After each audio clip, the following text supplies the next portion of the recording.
जीवन में सुख समृद्धि के लिए रखें बुधवार का व्रत।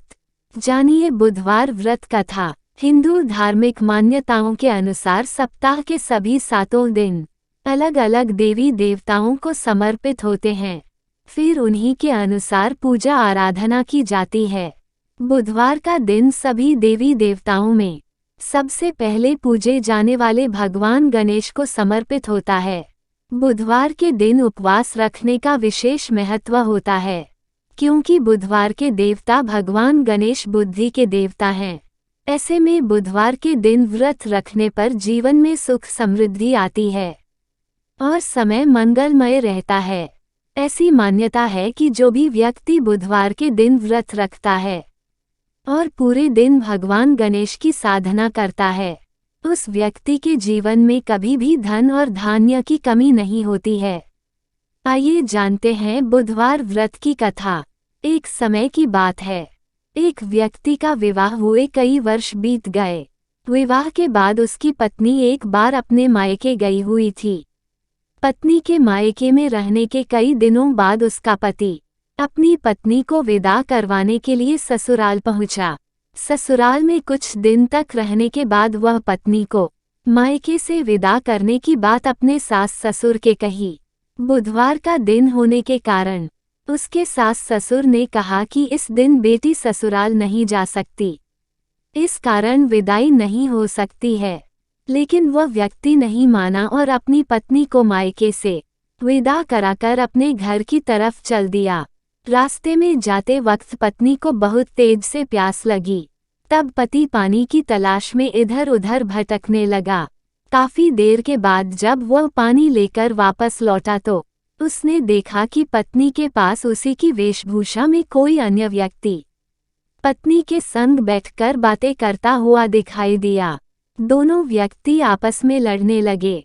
पहले व्यक्ति ने गुस्से में दूसरे व्यक्ति से पूछने लगा कि वह कौन है और क्यों उसकी पत्नी के साथ बैठकर बातें कर रहा है। फिर आपस में लड़ने लगे। दूसरे व्यक्ति ने कहा कि यह मेरी पत्नी है। दोनों के बीच भयानक लड़ाई होने लगी। तब वहां पर कुछ सिपाही आ गए और स्त्री से उसके असली पति के बारे में पूछने लगे। दोनों व्यक्ति को देखकर स्त्री हैरान हो गई कि कौन मेरा पति है। वह दुविधा में पड़ गई क्योंकि दोनों एक जैसे ही लग रहे थे। तब पहला व्यक्ति परेशान होकर मन में कहा कि भगवान, ये आपकी कैसी लीला है। तभी आकाशवाणी हुई कि बुधवार के दिन पत्नी को विदा करवाकर नहीं ले जाना चाहिए था। यह सब सुनकर पहला व्यक्ति समझ गया कि यह भगवान बुद्ध की लीला है। फिर वह व्यक्ति बुधदेव से प्रार्थना करने लगा और क्षमा मांगने लगा। फिर फौरन ही बुधदेव अंतर्ध्यान हो गए और उस व्यक्ति को अपनी पत्नी मिल गई। तभी से हर दिन बुधवार के दिन भगवान गणेश की पूजा होने लगी। मंगलवार व्रत कथा। एक समय की बात है, एक ब्राह्मण दंपत्ति की कोई संतान नहीं थी, जिस कारण वह बेहद दुखी थे। एक समय ब्राह्मण वन में हनुमान जी की पूजा के लिए गया। वहां उसने पूजा के साथ महावीर जी से एक पुत्र की कामना की। घर पर उसकी स्त्री भी पुत्र की प्राप्ति के लिए मंगलवार का व्रत करती थी।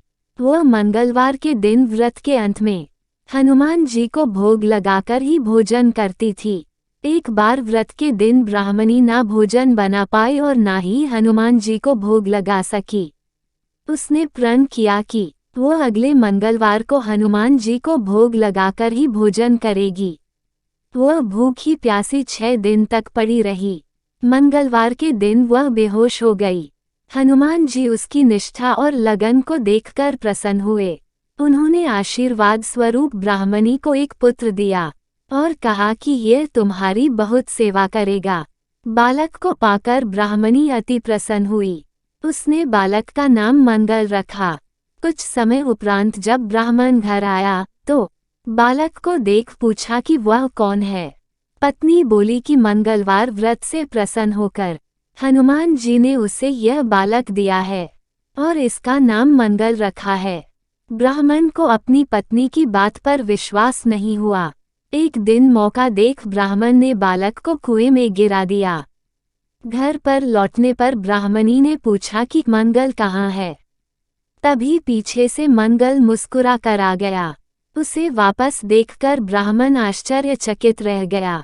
रात को हनुमान जी ने उसे सपने में दर्शन दिए और बताया कि यह पुत्र उसे उन्होंने ही दिया है। ब्राह्मण सत्य जानकर बहुत खुश हुआ। इसके बाद ब्राह्मण दंपत्ति प्रत्येक मंगलवार को व्रत रखने लगे। जो मनुष्य मंगलवार व्रत कथा को पढ़ता या सुनता है और नियम से व्रत रखता है, उसे हनुमान जी की कृपा से सब कष्ट दूर होकर सर्व सुख प्राप्त होता है और हनुमान जी की दया के पात्र बनते हैं। आशा है आपको ये कहानी पसंद आई होंगी और आप अपने जीवन में इनसे कुछ जरूर सीखेंगे। हमें कमेंट करके जरूर बताएं कि इनमें से आपको सबसे अच्छी कौन सी कहानी लगी। अगर कहानी अच्छी लगी हो तो इस वीडियो को लाइक जरूर कीजिएगा। अगर आप इस चैनल पर पहली बार वीडियो देख रहे हैं तो इस चैनल को सब्सक्राइब कर लीजिएगा ताकि आपको एक और नई वीडियो प्राप्त हो सके। अगर आप पहले से सब्सक्राइब कर रखे हैं तो कमेंट बॉक्स में कमेंट करके जरूर बताएगा कि ये कहानी आपको कैसी लगी। जय श्री हरि लिखना ना भूलें।